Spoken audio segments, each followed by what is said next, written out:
What is the pleasure of the Honorable De La Rosa, sir? Thank you, Mr. President. Mr. President, according to Senator Cayetano, ito'y labanan ng mga abogado. Hindi po ako abogado, Mr. President, but I just would like to manifest my observation na, to be fair to the Senate President, pag sinabi natin na you have an intention to delay the impeachment proceedings, I would like to state for the record, Mr. President, na 1 month ago pa, pinagawan mo na kami ng robe, Mr. President. Kasi excited na tayo na sumuot ng robe para to form the impeachment court.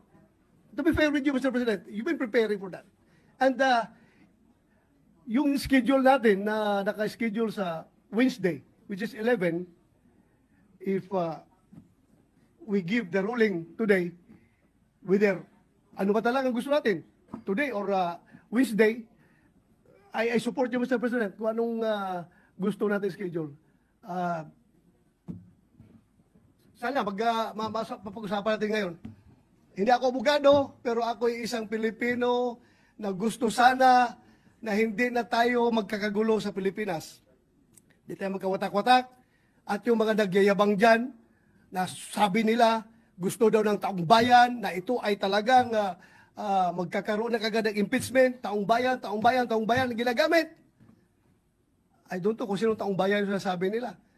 Because, alam ko, Mr. President, halos lahat ng tao ng Mindanao at ng Visayas, as I have observed during the campaign period, ang sabi sa atin is, Sir, ibubuto kita kung hindi ka magboto sa impeachment or hindi ka magboto sa conviction. Yung ano sinasabi ng taong bayan. Kaya please, do not use the term taong bayan palagi because taong bayan is hindi lang kayo. There are always two sides of the coin. Bakit ba? Wala bang value yung mga taong bayan na nagsasabi na ayaw namin ng impeachment? Gusto nila?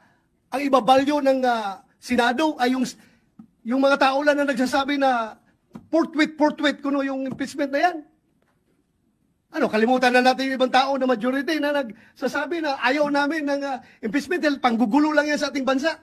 Lalo tayong nagiging divided. Lalo nasisira ang ating ekonomiya. Mga investors umaalis na dahil ang gulo ng Pilipinas. So yun lang po, Mr. President. I am 101% supporting you. What's your stand, Mr. President? Thank you, Mr. President.